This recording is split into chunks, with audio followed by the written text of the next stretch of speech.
Recebam o pastor Evandro!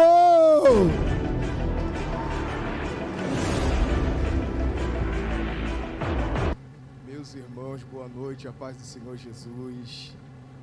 Vocês vieram aqui para ouvir a palavra de Deus. Que maravilha, que coisa maravilhosa, que coisa incrível. Eu tenho certeza que Deus tem para nós uma palavra. Pegue, por favor, a sua Bíblia Sagrada e abra comigo no livro de Atos dos Apóstolos, capítulo de número 9. Atos dos Apóstolos, capítulo de número 9. Enquanto você procura, eu acho que o barulho mais lindo da igreja é esse barulho de folhas passando na Bíblia Sagrada. Eu quero fazer jus à oportunidade, agradecendo a Deus pela vida do pastor, que é o pastor dessa igreja, pastor Anderson Andrade. Deus abençoe. Muito obrigado, pastor, pela maneira tão calorosa da recepção. Os irmãos que entraram em contato com a minha esposa, Deus abençoe, tá bom? Vocês foram muito cordiais, simpáticos, Deus abençoe a vida de vocês. Eu vim hoje com a minha esposa, a pastora Lauren, ela sempre me acompanha, minha intercessora, amiga, e se vocês ouvirem só um glória a Deus é o dela, porque onde eu vou ela sempre intercede. É muito bom cultuar Deus em família, viu? Eu tenho um filho na fé que vai descer as águas no próximo domingo, que é o Ariane, que está aqui também conosco. Deus abençoe, viu, Ariane? Que Deus te abençoe. Atos dos Apóstolos, capítulo 9, você encontrou? Diga amém. Observe, eu sou o pastor Evandro Carvalho, eu sou gaúcho, eu sei que a cor não ajuda. Faz cerca de 1 ano e alguns meses que eu e a minha família viemos para cá, ao Rio de Janeiro. A minha escola de pregação é um pouco diferente, a escola de pregação do Rio Grande do Sul. Eu tenho autismo grau leve e sou historiador bíblico, então para me ouvir requer um pouquinho de paciência, pelo menos dos 10, 15 minutos iniciais, e depois nós vamos dar glória a Deus juntos, tá bom? Vou pedir toda a sua compreensão nesse momento para você me emprestar o seu coração e a sua atenção para tentar entender a palavra de Deus hoje aqui. Atos capítulo 9, verso de número 1, o texto diz assim: Saulo, respirando ainda ameaças e morte contra os discípulos do Senhor, dirigiu-se ao sumo sacerdote e pediu-lhe carta para as sinagogas de Damasco, a fim de que se encontrasse alguns daquela seita, em outra tradução, os do caminho, quer homens, quer mulheres, os conduzissem presos a Jerusalém. Aproximando-se ele de Damasco na sua viagem, subitamente o cercou um resplendor de luz do céu, e caindo por terra ouviu uma voz que lhe dizia: Saulo, Saulo, por que me persegues? Ele respondeu: Quem é, Senhor? Respondeu o Senhor: Eu sou Jesus a quem tu persegue. Dura coisa para ti é recalcitrar contra os meus aguilhões. Agora levanta-te e entra na cidade, lá te será dito o que te convém fazer. Os homens que iam com ele pararam espantados, ouvindo a voz, mas não vendo ninguém. Saulo levantou-se da terra, abrindo os olhos, não via coisa alguma. Guiando-o pela mão, o conduziram a Damasco. Esteve 3 dias sem ver e não comeu e nem bebeu nada. Havia em Damasco um discípulo chamado Ananias, e disse-lhe o Senhor em visão: Ananias. Ele respondeu: Eis-me aqui. Eu leio o último verso, que é o 11, com vocês. Disse-lhe o Senhor: Levanta-te, vai à rua chamada Direita e pergunta em casa de Judas por um homem de Tarso chamado Saulo, pois ele está orando. E você diz amém. Ok. Olhe para mim e preste atenção. Há alguns anos da minha vida com Deus, eu tenho concentrado em tentar entender um pouco melhor as Escrituras, e faz aproximadamente uns 3 ou 4 anos que a minha pregação mudou um pouco a vertente. Eu parei de ser aquele pregador mais expositivo, temático, e comecei a concentrar-me em tentar tecer perfis biográficos de personagens da Bíblia Sagrada. Isso vai dar para nós uma visão mais profunda, mais interessante do personagem citado. Para essa noite eu queria junto com vocês caminhar na história biográfica do maior de todos os apóstolos. Posso caracterizá-lo assim porque os historiadores chamam ele de o leão dos apóstolos. Para nós entender a história dele, é necessário dobrar o capítulo de número 9, pelo menos as páginas, e retornar um pouquinho na história, quando era um casal de judeu, ambos eram benjamitas, eram de origem da tribo de Benjamim. O homem tinha uma profissão, e a profissão daquele homem era fazer tendas. Após o enlace matrimonial no seu ofício de fazer tendas, ele faz uma viagem à Cilícia. Uma vez que chega na Cilícia, ele depara-se com um tecido que era na época importado, conhecido por muitos como tecido cilício, e ele então traz a Jerusalém e continua no cultivo do trabalho de fazer tendas. Aumentando as condições monetárias, ele compreende agora que ir para a Cilícia e retornar a Jerusalém era extremamente cansativo. Então, por que não migrar para a Cilícia e morar por lá? Numa conversa, ele mais a esposa vão, propriamente dito, para a cidade de Tarso. E ali em Tarso eles vão fundamentar o seu quartel-general. O ofício de fazer tendas ainda é o ofício da família. Eles continuam fazendo tendas, as condições da família monetariamente vão aumentar, e aumentando as condições monetárias da família, agora está na hora da família crescer. Eu estou falando da herdade, estou falando da herança, estou falando de filhos. Ambos lembrando das suas origens, que são da tribo de Benjamim, mas agora morando em Tarso, que não é mais jurisdição de Jerusalém, é jurisdição romana. Para não perder as suas origens, eles fazem uma espécie de pacto, digo isso entre aspas. Marido e mulher contracenam, e a palavra entre os dois é: se porventura a primeira gestação que conceberdes, dizia ele à mulher, for um menino, um varão, daremos a ele o nome de uma homenagem ao primeiro rei de Israel, pois o primeiro rei de Israel também era benjamita. O nome do primeiro rei de Israel era Saul. A ideia agora é homenagear o primeiro rei de Israel. O porém é que eles não estão em jurisdição de Jerusalém, logo não se fala o hebraico, se fala o grego. A pronúncia do nome vai mudar. O nome não é Saul, o nome se torna Shaulo ou Saulo. A expressão, o nome, a palavra profética, Saulo ao menino, dito pela boca do pai e da mãe, parecem até profecia, com ele ainda no ventre. Ao engravidar do menino, e o ventre vai crescendo, a palavra é ela: ele será Saulo, crescerá e será grande. O menino nasce. Quando nasce, a palavra do pai e da mãe tem muito efeito sobre ele. E o efeito não foi um efeito tão tardio. Ainda na tenridade dele, ele já começou a avantajar no saber das crianças da sua época. Só para nós contracenar com a época antiga, o judeu sabe melhor do que ninguém que o menino, quando ele completava aproximadamente 6 anos de idade, ele ia começar a estudar nas escolas rabínicas da época. Com 6 anos de idade, pai e mãe pegavam o menino pela mão e levavam ele para a primeira escola rabínica, cujo nome era Beit Sefer, junção de duas palavras, Beit, casa, Sefer, leitura. E na casa chamada Beit Sefer era entregado para o menino 5 pergaminhos. Esses 5 pergaminhos eram os 5 primeiros livros da Bíblia: Bereshit, Shemot, Vaikra, Verit, Melevarim, Gênesis, Êxodo, Levítico, Números e Deuteronômio.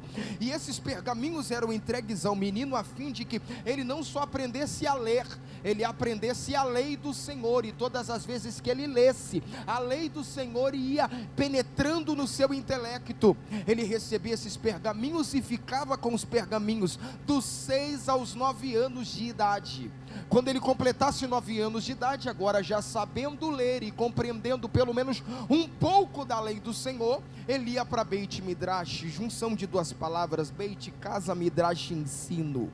E na Beit Midrash ele ia aprender sobre o Deus do Antigo Testamento, ia aprender a oficializar o efeito dos ministérios, a diferença do ministério sacerdotal para o ministério profético. Só vou chover no molhado porque você sabe, a diferença diferença de ambos os ministérios é que o sacerdote pega aquilo que é do povo e entrega para Deus, e o profeta pega aquilo que é de Deus e entrega para o povo. Ele precisa compreender qual é a camada social que cada profeta atinge uma vez que a voz profética dele se abre. Ele precisa compreender as gerações, as tribos geracionais, e desde a primeira até a 15ª geração, estou falando de Abraão a Salomão. Dito isso, o menino agora vai completar 12 anos de idade. Quando ele completa 12 anos de idade, ele vai fazer o seu tratado de fé. O que era o tratado de fé? Ele é levado para dentro da sinagoga, e dentro da sinagoga, o menino agora ia transcrever, como se fosse um resumo que você faz numa prova do Enem. Ele precisa fazer um resumo de tudo que ele aprendeu desde quando começou a ler, e fazendo esse resumo agora corrigido, o menino vai completar 13 anos de idade e vai passar pela bar mitzvah. O que é bar mitzvah? Junção de duas palavras: bar, filho de mitzvah, mandamento, filho do mandamento. O menino com 13 anos de idade é levado na frente do Muro das Lamentações, e na frente do Muro das Lamentações, diversos rabinos de várias ideologias, na época religiosas, fariseus, saduceus, essênios, estoicos, fariam perguntas ao menino, e o menino, respondendo às perguntas de maneira positiva, poderia escolher qual o mestre que ele ia seguir. Se ele quisesse ser saduceu, seguiria um saduceu. Se quiser ser um escriba, seguiria um escriba. Se quiser ser um fariseu, seguiria um fariseu. A escolha era do menino. Você vai ver no Evangelho de Lucas, capítulo de número 2, que Jesus também passou pelo bar mitzvah. Você lembra que José e Maria foram ao templo em Jerusalém numa festa, e quando estavam retornando para casa, ambos, um olha para o outro e perguntam: cadê o menino Jesus? Ele tinha 12 anos de idade. Um olha para o outro, e olhando para o outro, José diz: eu achei que estava contigo. Maria diz: eu pensei que estava contigo.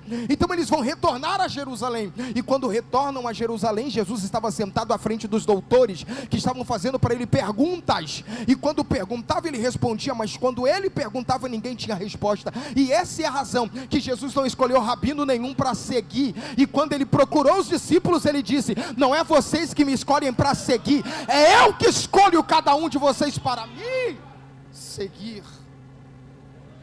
Eu estou tratando da tradução judaica ou da tradição judaica. O menino Saulo de Tarso, quando ele completou 4 anos de idade, ele já era autodidata, já aprendia a ler. Quando ele entrou na primeira escola rabínica, que era Beit Sefer, ele já tinha decorado as 613 páginas da Torá. Quando ele vai para Beit Midrash, conhecedor um pouco das escrituras, e ele conhecia a lei como alguém que brinca com uma bolinha quando criança, quando ele passa pela Beit Midrash, ele simplesmente vai gabaritando todas as provas. No tratado de fé vem a surpresa: o menino não faz um resumo, ele translitera, transcreve as 614, 670 páginas da Torá, e quando ele transcreve isso chega na mão dos rabinos, que na frente do Muro das Lamentações vão fazer perguntas a ele. Nenhum dos rabinos se achou a qualidade de perguntar algo para um menino. Eles vão fazer um dossiê e mandar para o maior teólogo da época. Qual era o nome dele? Gamaliel.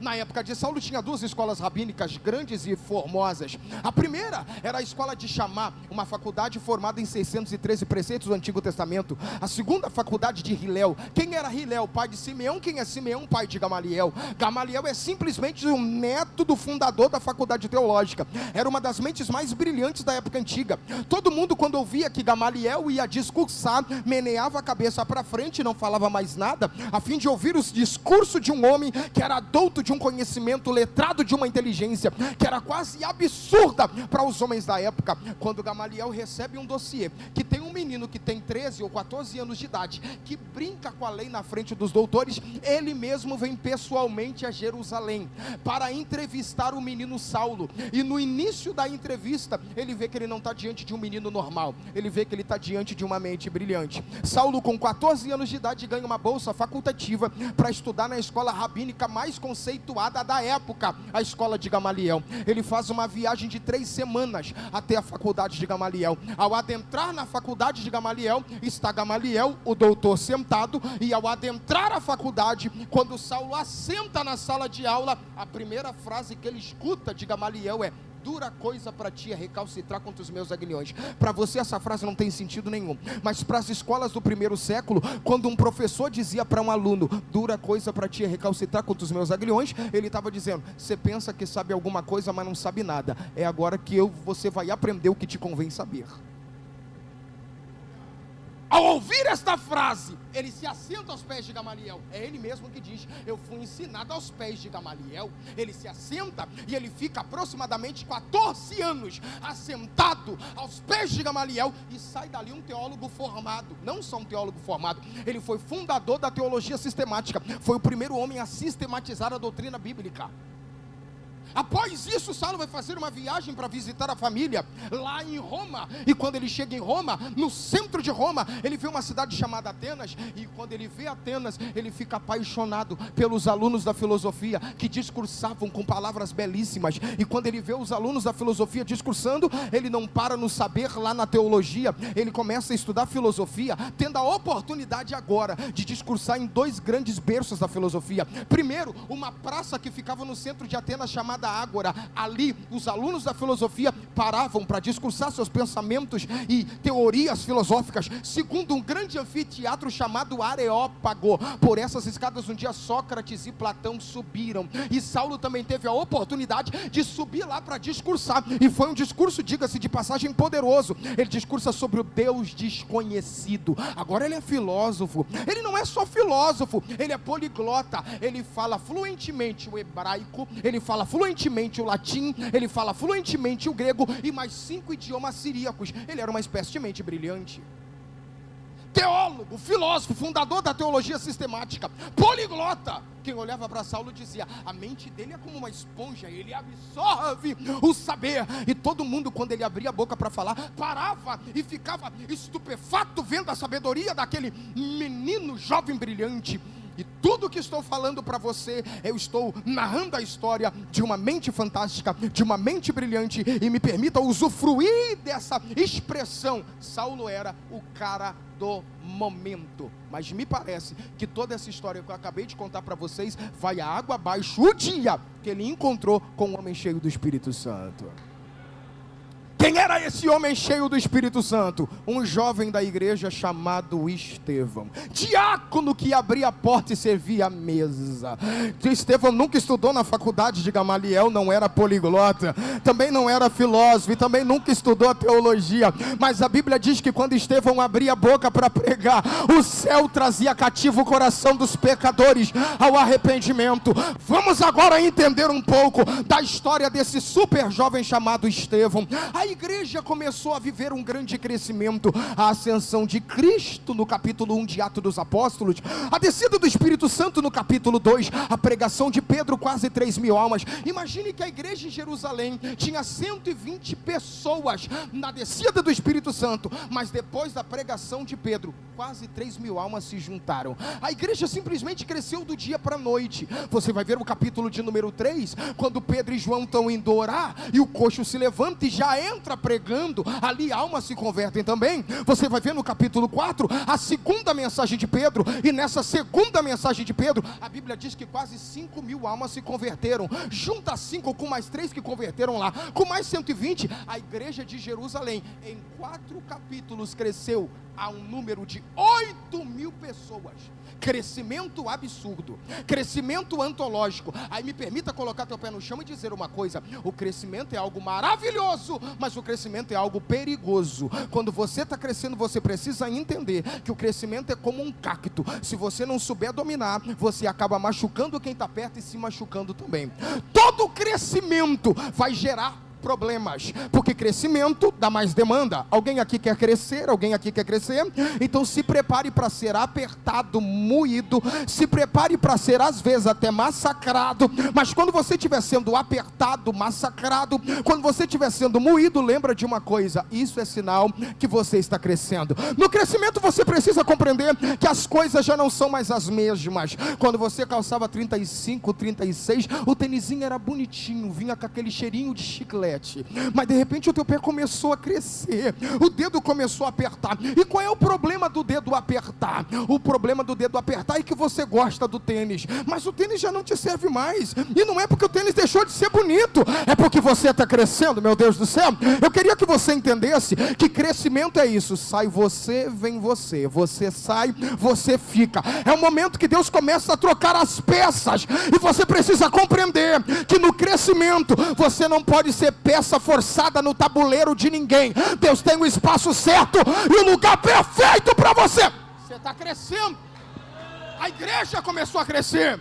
A demanda começou a crescer, e com o crescimento da igreja, um problema se gerou. Qual é o problema, senhores? Capítulo de número 5 de Atos dos Apóstolos. No capítulo de número 5, depois de Ananias e Safira, que eu não vou nem falar do fato, a igreja começou a ser tomada de temor, e o temor era tão grande, que os crentes tinham coração generosos, ninguém passava necessidade dentro da igreja, quem tinha muito em casa trazia, a fim de suprir a necessidade de quem estava necessitando de algo. Ninguém passava fome, ninguém passava frio, ninguém tinha falta de dinheiro, e com isso, com toda essa contribuição, vamos dividir, órfãos, viúvas, necessitados e desamparados. Mas a Bíblia diz, no capítulo de número 6, que começou a dar um grande problema. E qual é o grande problema da igreja? O grande problema é que no ato de dividir a contribuição, os judeus da igreja sempre serviam a mesa das judias, e ninguém queria servir a mesa das gregas. Por que ninguém queria servir a mesa das gregas? Te explico,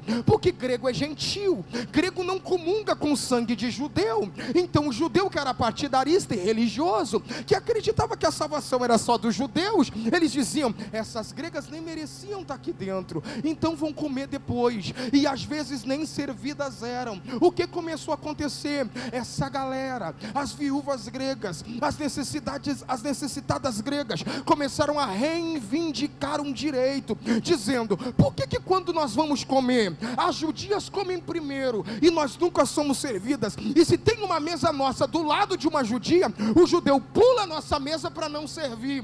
Quando isso chega no ouvido do pastor, porque todo problema da nave chega no ouvido do pastor, e quando chegou no ouvido do pastor Pedro, o pastor Pedro fez uma reunião, na reunião decidiu, olha a decisão, eu acho incrível essa decisão, ele disse, não é lícito que nós, homens do altar, largamos o ofício da palavra para decidir trabalhos aí de baixo, então faz o seguinte, escolham dentre vós 7 homens, cheios de sabedoria, de boa reputação, que tenham o Espírito Santo, e constituam para esse importante negócio. Que importante negócio é esse? Servir mesa para grega. Vou falar de novo, servir mesa para gregas. Eu vou falar de novo, se servir mesa já parece que estão te rebaixando, servir mesa para grega era um rebaixamento quase que absurdo. Eu ser rebaixado a servir mesa para um judeu, ok, mas para um grego, para um gentil, para plebe, para quem ninguém gosta, para quem ninguém ama, eles vão encontrar 7, dos 7, um deles, Estevão. Aí a Bíblia diz que Pedro diz, constituam para esse importante negócio. Me permita colocar teu pé no chão, não sei se vale, glória a Deus para vocês, mas para mim valeu. O que, pastor? O que eles chamavam ou pensavam que era um rebaixamento, Pedro está dizendo, é um importante negócio. Vou falar de novo. O que eles pensavam que era uma humilhação, Pedro estava dizendo, é um importante negócio. O que eles pensavam que era um vamos escantear, Pedro dizia, é um importante negócio, porque essa geração precisa entender que ministério não começa no altar com o microfone na mão, ministério começa servindo mesa. E como é que é servindo mesa? Ministério não começa pregando, começa varrendo a igreja. Eu já vi briga para quem vai abrir culto, quem vai solar hino, quem vai abrir a oportunidade, quem vai pregar, mas eu nunca vi uma confusão na igreja, e quando você pergunta qual é a raiz da confusão, está todo mundo brigando para ver quem é que vai varrer a igreja hoje. Não tem briga para isso, porque para muita gente é humilhação, mas para o reino é um importante negócio. Ministério não começa aqui, começa lá, cuidando de carro, cuidando da criança, servindo água, lavando banheiro, limpando a igreja. É assim que você cresce. Estevão começou assim, o trabalho dele era servir mesa para grega. Só que a Bíblia diz que além de servir mesa para grega, Estevão pregava com ousadia e autoridade. Deixa eu tentar entender isso aqui. Estevão é diácono. Diácono nem no altar subia. Vou falar de novo isso aqui. Diácono nem no altar subia. Para pregar pior ainda, porque Pedro e os apóstolos eram meio que partidaristas. E me permita colocar só teu pé no chão nisso aqui, porque para pregar na época de Pedro, de João e de Tiago, você tinha que cumprir alguns requisitos. Primeiro, tinha que ser testemunha ocular de Cristo. Segundo, tinha que ser discipulado por ele. Estevão era novo convertido, gente, ele era diácono. Quem sabe ele nem estava lá no dia que Cristo morreu, mas depois foi alcançado pelo Evangelho. Mas a Bíblia nos afirma que Estevão, sem ter vez, requisito e nem altar, pregava com ousadia e autoridade. Eu pergunto, se ele não pregava no altar, onde é que ele pregava? Pedro está dando uma aula para nós. O quê? Ministério não começa no altar. Ministério começa onde você estiver inserido. E você prega onde você estiver inserido. Vou falar de novo.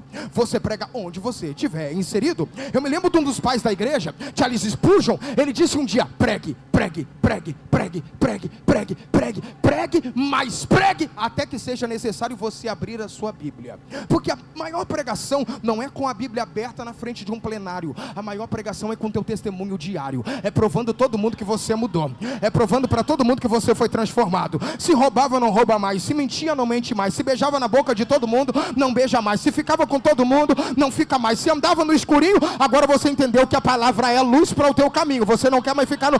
Se tinha pecado escondido, agora você entendeu que a força do pecado está no segredo. Então você confessa e deixa para alcançar misericórdia. E isso é transformação diária. Pregação. Começou pregando na rua, começou pregando com a vida. Só que agora a Bíblia vai nos afirmar que multidões vinham ouvir Estevão. Multidões vinham ouvir Estevão. E aí me permita dizer uma coisa: que Estevão não só prega e não só serve mesa. A Bíblia diz que Estevão começou a operar sinais, prodígios, milagres e maravilhas. Sinais, prodígios, milagres e maravilhas. Eu não sei se tu consegue viajar igual a mim, mas quando eu leio a Bíblia eu fico meio que viajando. E meio que viajando eu imagino que Estevão, o trabalho dele era só um. Qual era o trabalho? Pegar um prato de comida, largar na mesa e dizer: pode comer. Era só isso que ele tinha que fazer: pegar um prato de comida, largar na mesa. Pegar um prato de comida e largar na mesa. Mas o texto vai dizer que ele operava sinais, milagres, prodígios e maravilhas. Como é isso, pastor? Me permita tentar te fazer entender de forma até um tanto quanto poética. Penso eu que Estevão prega um prato, e quando ele pega um prato, o trabalho dele é só isso aqui: largar o prato na mesa e direcionar para outra mesa. Era só isso aqui. Mas quando ele larga o prato, ele nota que a senhorinha para quem ele largou o prato na mesa, ela está com um pouco de dificuldade para comer. E ele olha que essa dificuldade para comer não é uma dificuldade natural. Eu penso que Estevão dá uma olhadinha para ela. Ela é grega. Judeu nem referia a palavra para um grego, mas ele dá uma olhadinha para ele e pergunta: a senhora está bem? É nessa hora que ela olha para ele e diz: oh, meu filho, eu não estou muito bem. Fazem 3 dias que eu estou com uma dor muito grande no meu estômago, uma dor fortíssima no meu ventre. O trabalho de Estevão era só colocar o prato na mesa. Mas Estevão aprendeu uma coisa que a igreja precisa entender: você não foi chamado só para fazer o que te pediram para fazer. Você foi chamado para fazer além. Porque Deus ama quem faz além. Porque quem faz além do que te pediram, recebe além do que te foi ofertado. Ah, como eu queria que tu pegasse isso aqui. Era só para ele colocar o prato, mas vendo a dor no ventre, ele diz: eu posso orar pela senhora? Pode. E quando ele põe a mão na cabeça daquela senhora, ele ora declarando o nome de Jesus. E orando, declarando o nome de Jesus, ele tira a mão, olha para ele e diz: e agora? Ela diz: meu filho, imediatamente eu não sinto mais nada. A dor passou. Isso aqui é um sinal, isso aqui é só um sinal. Ele vai para outra mesa dar o prato, vai para outra mesa. Quando ele vai dar o prato, ele olha aqui, aquela senhora, ela está errando a colher da boca. No ato de levar o alimento à boca, ela erra a colher. Então ele diz: a senhora está com algum problema? Ela tira um óculos, quem sabe escuro, e diz: meu filho, eu tenho cegueira, eu sou cego, eu não consigo levar a colher à boca. Mas Estevão já viu o sinal, e como ele já viu o sinal, ele quer mais, ele quer mais, ele quer mais. Ele olha para ela e diz: eu posso orar pela senhora? Pode. Ele põe a mão nos olhos dela. Estou viajando nas escrituras. E colocando a mão nos olhos dela, ele ora clamando o nome de Jesus. E orando, clamando o nome de Jesus, agora ao tirar a mão, ela abre os olhos e grita: eu estou vendo. Ele viu o sinal, agora é milagre. Daqui a pouco é prodígio. E daqui a pouco é maravilha. O que eu estou te falando é que ele não começou fazendo maravilha. Ele começou vendo sinais, e depois foi milagre, e depois foi prodígio, e depois foi maravilha. Para te entender que ministério não começa lá em cima, é degrau por degrau, é degrau por degrau. E eu não sei para quem, mas eu estou profetizando já para alguém. Quem sabe você entrou o ano de 2025 vivendo sinais de Deus. No primeiro trimestre eu tenho uma palavra palavra profética. E a palavra profética é: se prepare para subir de nível, você viverá milagre. E se prepare para subir de nível ainda, haverá prodígios na tua casa. E se prepare para subir um nível ainda, a tua família viverá maravilhas de Deus. Alguém pega essa palavra, junta comigo, joga a mão lá em cima e dá um grito de glória para Deus aí. O negócio está ficando bom, porque Estevão começou a ver tudo isso. E quando Estevão começou a ver tudo isso, começou o quê? Perseguição. Deixa eu te falar uma coisa: quando você começa a produzir no reino, quando você começa a dar fruto no reino, se prepare para a perseguição, se prepare para a oposição. A oposição, primeiro, eles querem ver se a pregação de Estevão não tem nenhum erro teológico. Então eles vão infiltrar gente no culto de Estevão. Quando Estevão começava a pregar, tinha gente lá anotando tudo, tomando nota de tudo, para ver se ele errava em alguma coisa. E quando eles levaram a nota dizendo que Estevão, ele pregava exatamente embasado no que se tinha que ser dito, a Bíblia vai afirmar, capítulo de número 6 de Atos dos Apóstolos, que eles vão subornar duas testemunhas, uma da sinagoga de Cirene e uma das sinagogas de Liberto. E qual é a ideia do suborno? Diga que Estevão está pregando contra a lei de Moisés. O que eles estão fazendo? Produzindo prova negativa, porque tem gente que é assim, quando não tem o que falar de você, ele cria narrativa, dizendo o que você falou, o que não falou, que você fez, o que não fez, que você estava onde não estava.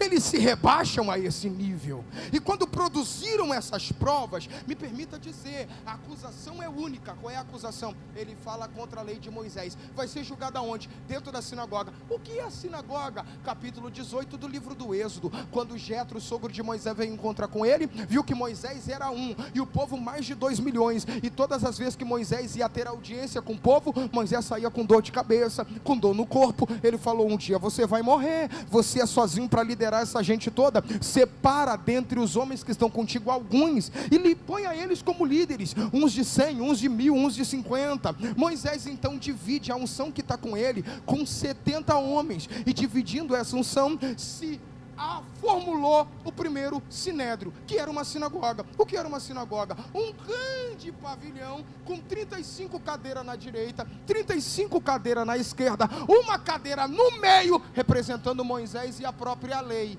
Quem eram os homens que estavam ali dentro? Homens que defendiam a lei. Qual é a acusação contra Estevão? Ele fala contra a lei, para ser julgado aonde? Num lugar que defende a lei. Qual a probabilidade de ele sair dali com um julgamento dizendo que ele é inocente? Nenhuma, porque quando eles produzem provas contra você, acredite, você já entra como culpado. Entrou, e quando entrou, o acusaram, e na acusação já deram o julgamento, e no julgamento já deram uma sentença. Qual é a sentença? Vai morrer apedrejado. Por quê? A lei foi escrita onde? Na pedra. Então se falou contra a lei, vai ter a lei contra você. Pedra nele, vamos jogar pedra nele. Só que a Bíblia nos afirma que tinha um antigo ali, que vai olhar para todo mundo e vai dizer: um dia que nós aprendemos a julgar um homem sem ouvi-lo, vamos primeiro ouvir o que ele tem na sua defesa. Capítulo de número 7 de Atos dos Apóstolos. Não sei se você me alcança agora. No capítulo de número 7 vão dizer: Estevão, o que você tem a falar na sua defesa? Estevão enche o pulmão de ar, prepara, penso eu que ele ajeita a roupa e diz: o que eu tenho para falar na minha defesa?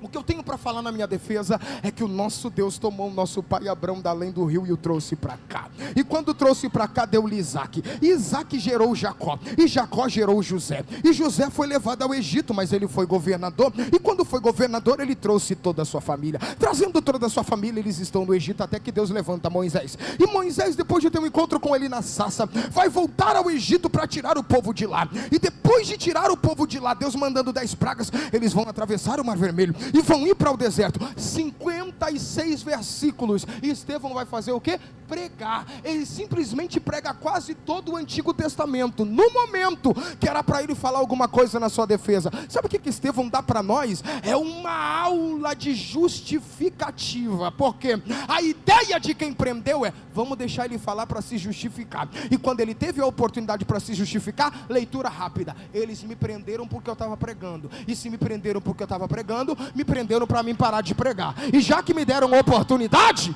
eu não vou parar, eu vou pregar. Por quê? Porque eu não estou aqui para bater boca com ninguém, eu não estou aqui para justificar essa narrativa. Eu estou aqui para fazer o que eu fui chamado para fazer. O que eu tenho para falar para alguém é: para que esse textão na rede social, para que esse status mandando flecha para lá, lança para cá. Crente que é crente não perde a postura. Crente que é crente permanece na posição. Se Deus te chamou para orar, ora. Se te chamou para cantar, canta. Se te chamou para pregar, prega. Porque enquanto você canta, você ora, você prega, Deus te justifica. E quando Ele se justifica, Ele fala por você. Estevão está pregando.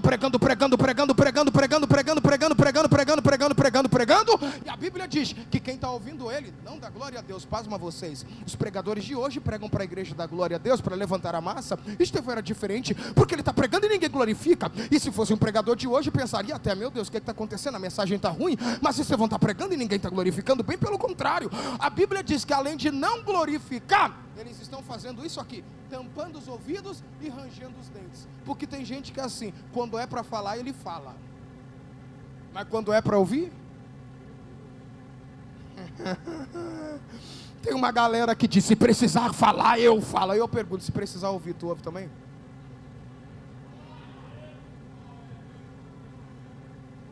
Eles estão tampando os ouvidos e rangendo os dentes. E por que estão rangendo os dentes? Jesus, quando for dar uma alusão ao Hades, ele diz que no Hades tem pranto e ranger de dentes. Oh meu Deus, para mim esse é o verdadeiro evangelho. Enquanto Estevão está pregando, ninguém glorifica, mas em contrapartida está expurgando o inferno interior deles. Oh meu Deus, eu vou falar isso aqui de novo. Para mim essa é a verdadeira pregação. Uma pregação que não há glória a Deus, mas a transformação de dentro, tirando toda a impureza pelos lábios, pela boca, rangendo os dentes. E me permita dizer uma coisa: quando Jesus fez alusão ao Hades, tem ranger de dentes, mas quem está rangendo o dente está olhando para a cara de Estevão, e um está cutucando o outro, está dizendo: está vendo o que eu estou vendo? Tô. Tu também está vendo? Aham. Tu também está vendo? Aham. O que tu está vendo? Ele está com cara de anjo. Por que ele está com cara de anjo? Porque cada um reflete por fora o que tem por dentro. Oh meu Deus do céu, eles estão rangendo os dentes porque carrega o inferno. Ele está com cara de anjo porque carrega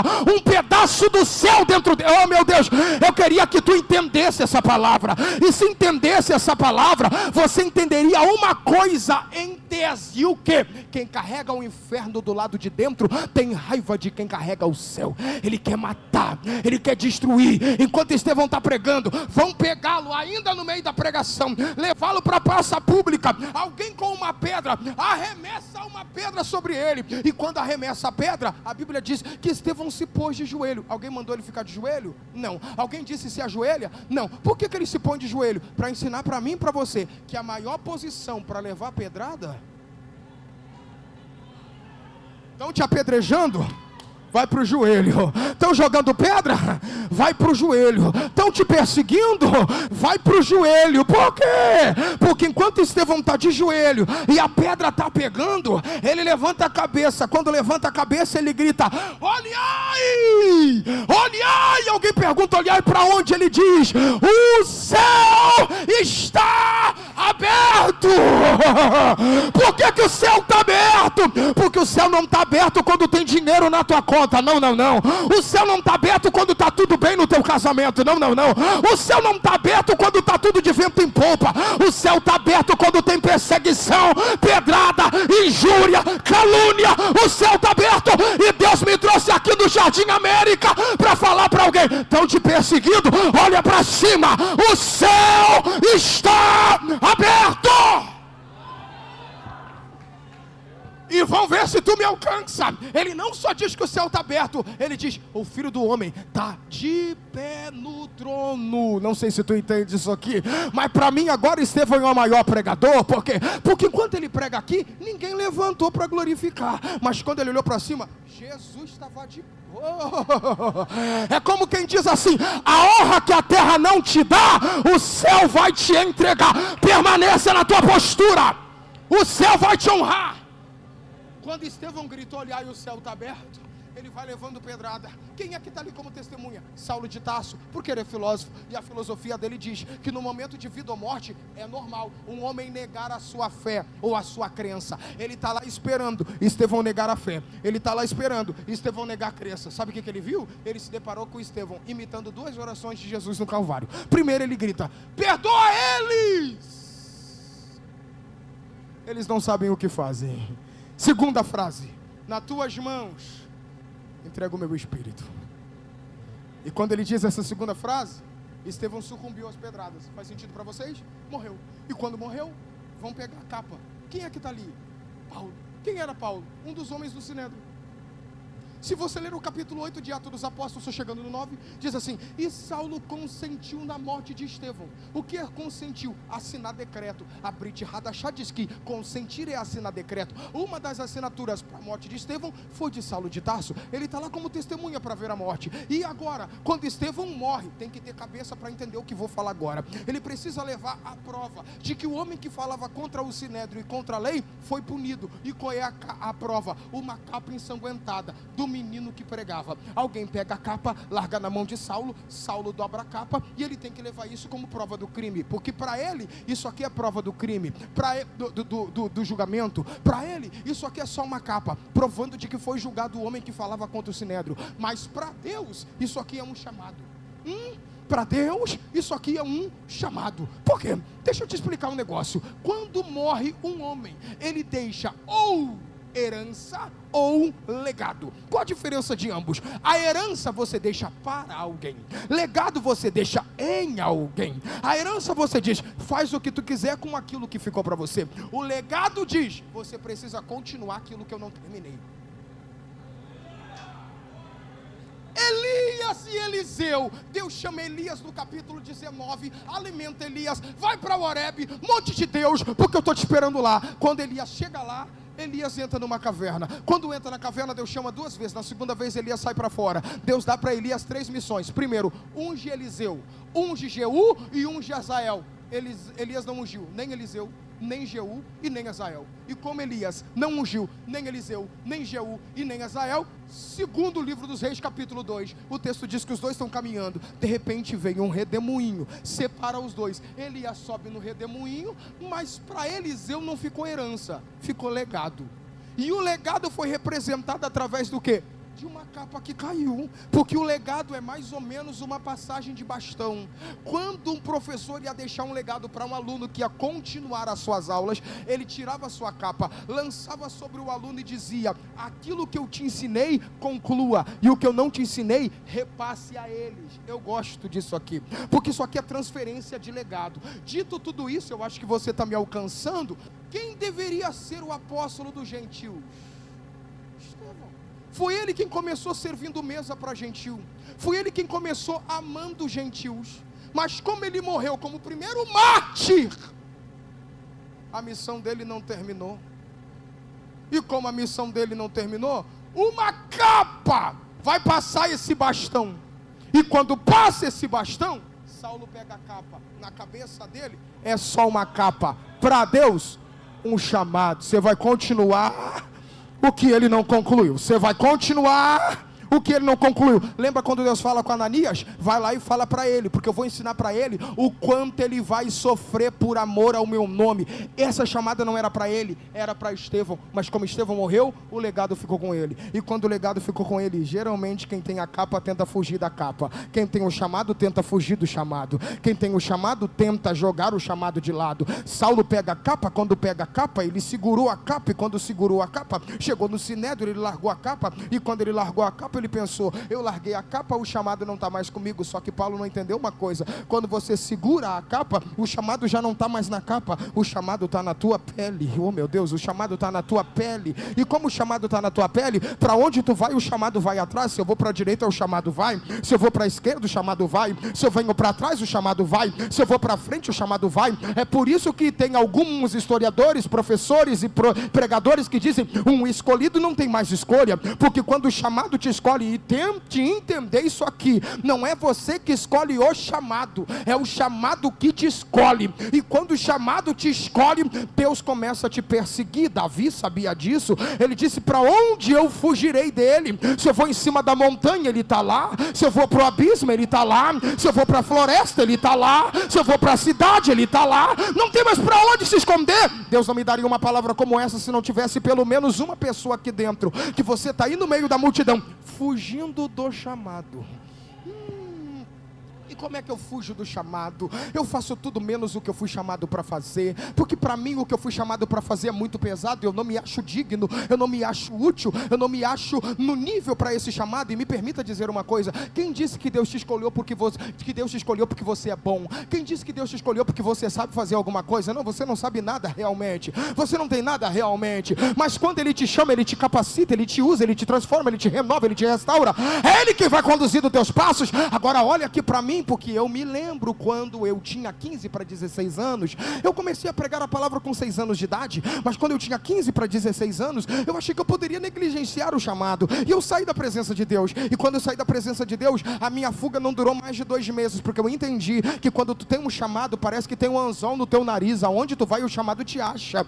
Eu tinha saído da casa dos meus pais, eu estava morando na casa da minha avó paterna era mãe de santo, assim como meu pai e minha mãe quando eu converti. E quando minha avó paterna era mãe de santo, eu fiquei lá, foi suficiente 1 mês para me esfriar na fé. Com 1 mês e 15 dias, eu comecei a sair em festa com meus primos, e como me afastei, olha a cor da pele, primeira coisa que eu fiz quando me afastei, pintei o cabelo de branco. Eu achei que eu era o belo, acredita nisso? Joguei 2 brincão na orelha, tipo Adriano na Copa de 2002, e quando eu estava com aqueles 2 brincão na orelha, eu fui para um pagode. Quando eu entrei no pagode, eu me recordo até hoje daquele dia. Estava eu sentado numa mesa, meu primo do lado, ele estava com uma lata de cerveja aqui, eu estava aqui, nunca bebi, estava com uma Coca-Cola na minha frente. De repente, eu olhei para aquelas meninas tudo rebolando, eu pensei: bando de pomba gira. Meu primo olhou e falou: o que foi? Eu falei: não, nada não.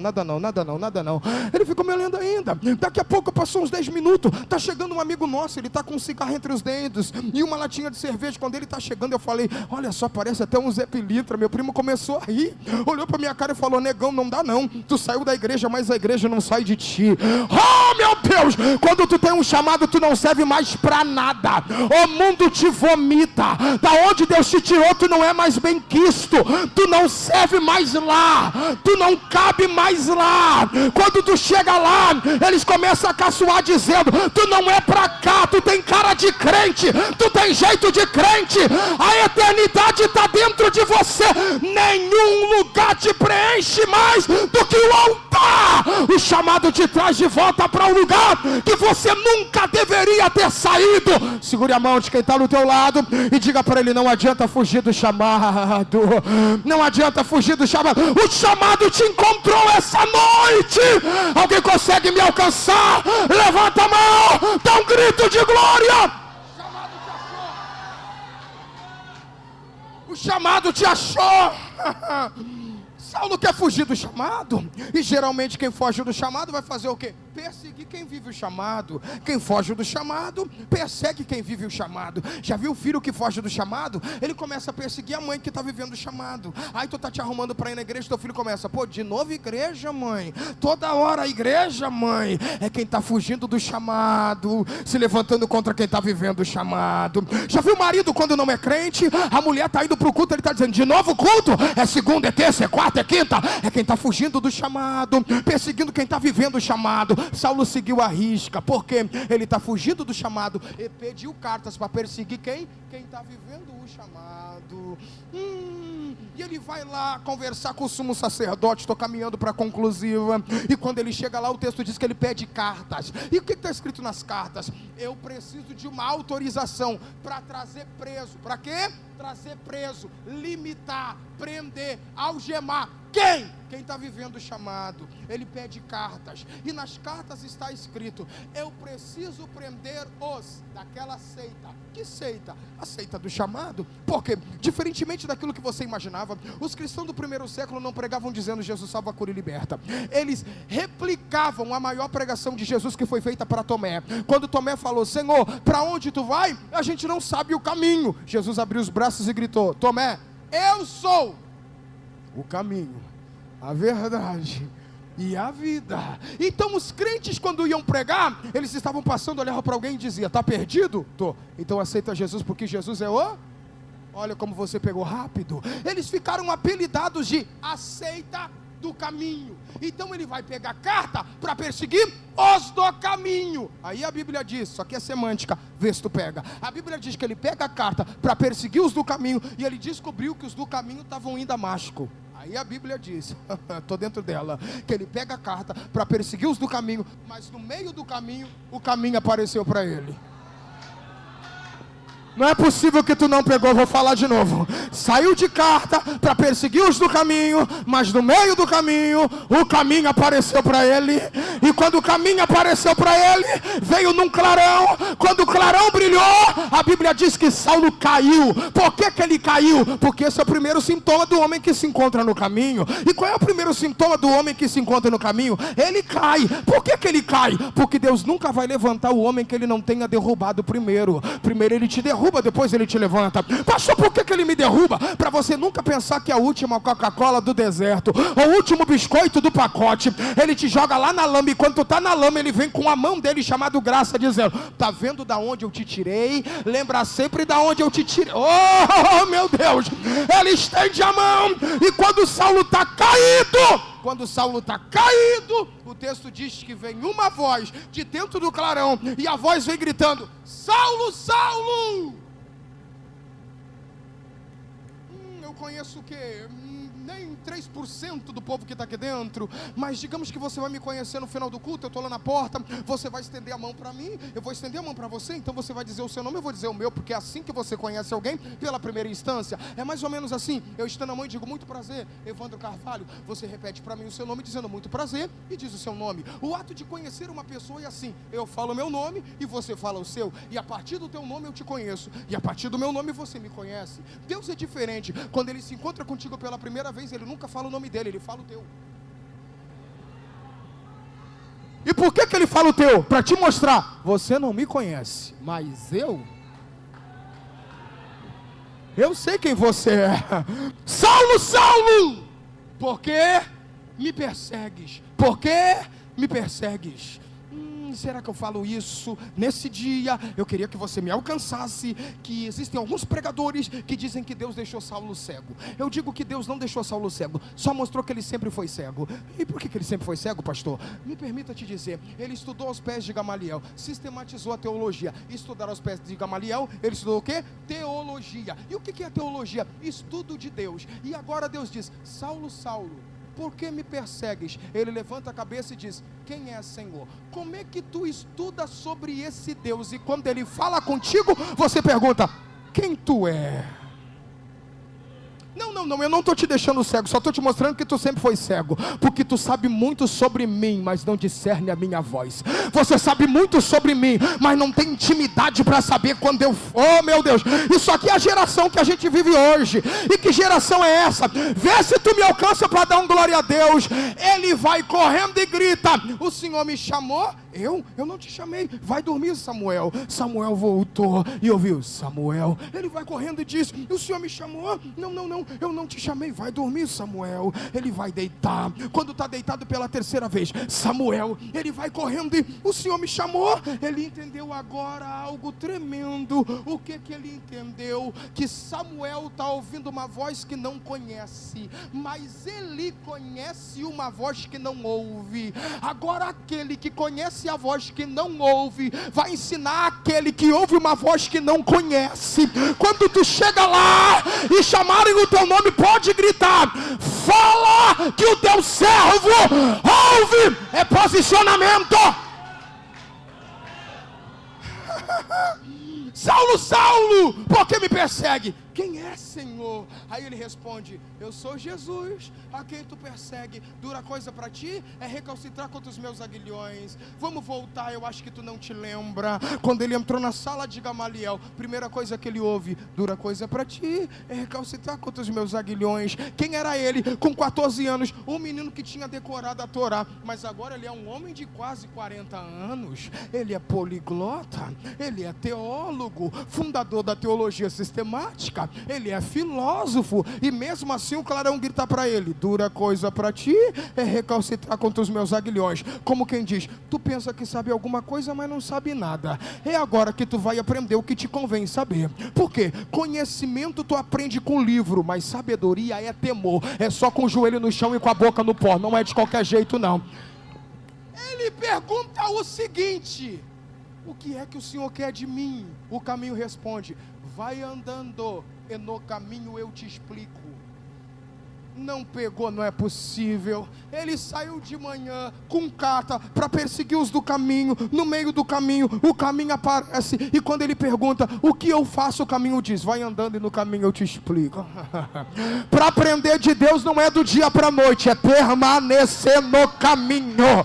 Para aprender de Deus não é ler meia dúzia de livros de teologia, é permanecer no caminho. Deus está chamando alguém para permanecer, para ser firme e constante, sempre abundante, porque aquele que começou a boa obra, ele é fiel para terminar. Permaneça no caminho.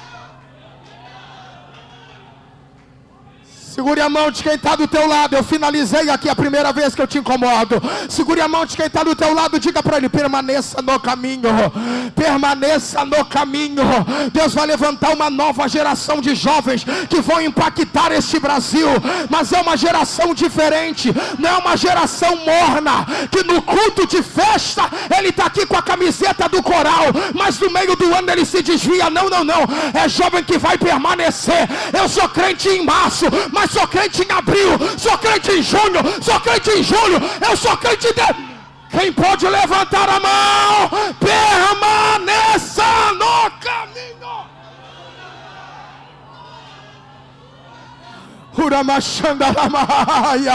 Que essa unção que te abraça permaneça, que essa graça que te envolve permaneça, que o Espírito Santo na tua vida permaneça, que você seja como Davi: eu estou fraco, eu até errei, mas Senhor, não retire de mim o teu Espírito Santo. Ele me dá retidão, é Ele que me convence, é Ele quem me levanta, é Ele quem me abraça, é Ele quem me renova, é Ele quem me restaura, é Ele quem me capacita, é Ele quem me enche, é Ele quem me envia, é Ele quem me traz, é Ele quem me sustenta, é Ele quem me promove.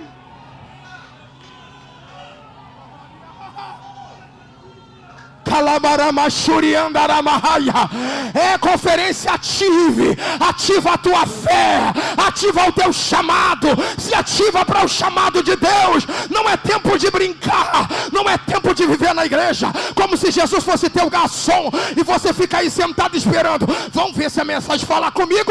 Eu levanto a mão para dar glória a Deus. Parece até que o culto é para você. Você não veio aqui para ser cultuado, você veio aqui para cultuar, você não veio receber.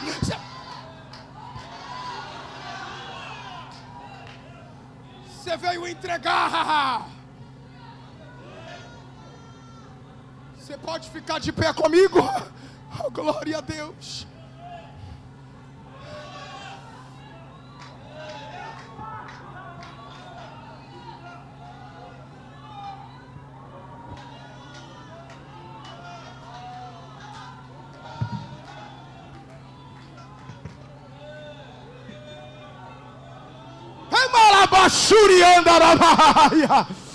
Oh glória, oh glória, oh glória, oh glória, oh glória.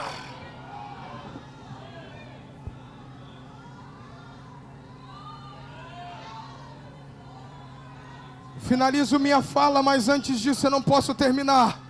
Não posso entregar meu microfone sem falar o que eu vim para falar. Quem sabe, tem algum fujão aqui no nosso meio. Gente que está aqui, está dizendo: não, eu acho que isso não é para mim. É melhor eu ficar onde eu estou. Não. E o Espírito de Deus te trouxe aqui para dizer: eu te achei. Eu te encontrei aí no meio. Imacanto revacia.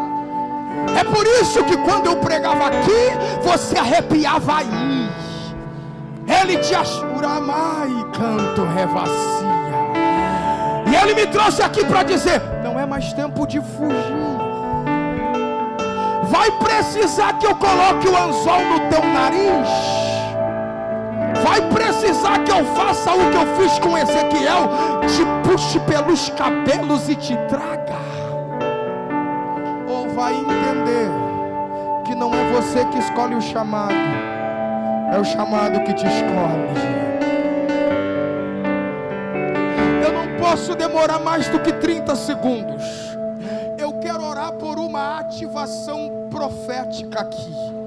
Eu quero orar para que esta noite você saia daqui disposto, cheio, turbinado, para dizer: nada mais me para.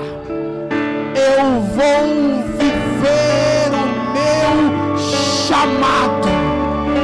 Quem sabe você entrou aqui com a direção da tua vida na tua mão, fazia o que queria, ia por onde queria, tomava a decisão que queria, mas essa noite você entendeu que a direção na tua mão está te rendendo muito acidente. Você está errando muito cálculo, está decepcionado, frustrado, machucado. E essa noite você quer fazer o que alguma galera aqui já fez, que é o quê?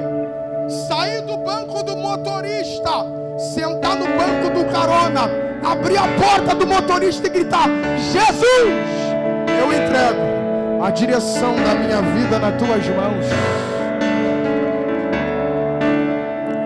Eu não demoro mais do que 30 segundos e conto a você que entrou aqui e não quer mais fugir do chamado, mas está aqui disposto a viver o chamado. Sai do teu lugar e vem aqui à frente agora. Você tem 30 segundos para isso.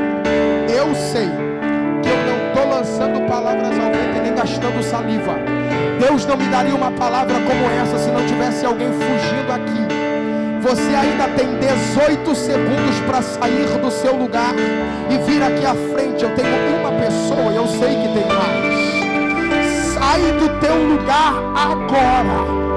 Que não seja preciso um anzol no teu nariz, só um sim para o chamado de Deus. Você ainda tem 8 segundos para sair do teu lugar. Eu vou orar por quem está aqui na frente. Eu não posso demorar. Vem rápido, meu filho, porque Deus está te chamando. Você ainda tem 4 segundos. Eu não vou demorar. Vou orar por quem está aqui na frente. Vem cá, meu filho, vem cá, porque Deus está te chamando. Alguém chega perto dele. Há um chamado de Deus que não pode ser negligenciado. Oh, glória a Deus! Oh, glória a Deus! Oh, glória a Deus! Levanta a tua mão para cá agora, que eu vou orar por quem está aqui na frente. Levanta a tua mão. Você vai orar para Deus capacitar. Eu preciso de mais uma moça para orar com ela. Vem cá, palavra, vem cá. Toca a mão nela aqui agora. Oh, Espírito de Deus, há uma obra, há um chamado. Havia uma resistência, mas essa noite tudo que prendia, tudo que limitava está caindo por terra. Em nome de Jesus, estenda a mão para cá e ora para quem vai viver o chamado. Ora por quem vai viver o chamado. Ora por quem vai viver o chamado. Não dá mais para fugir do chamado.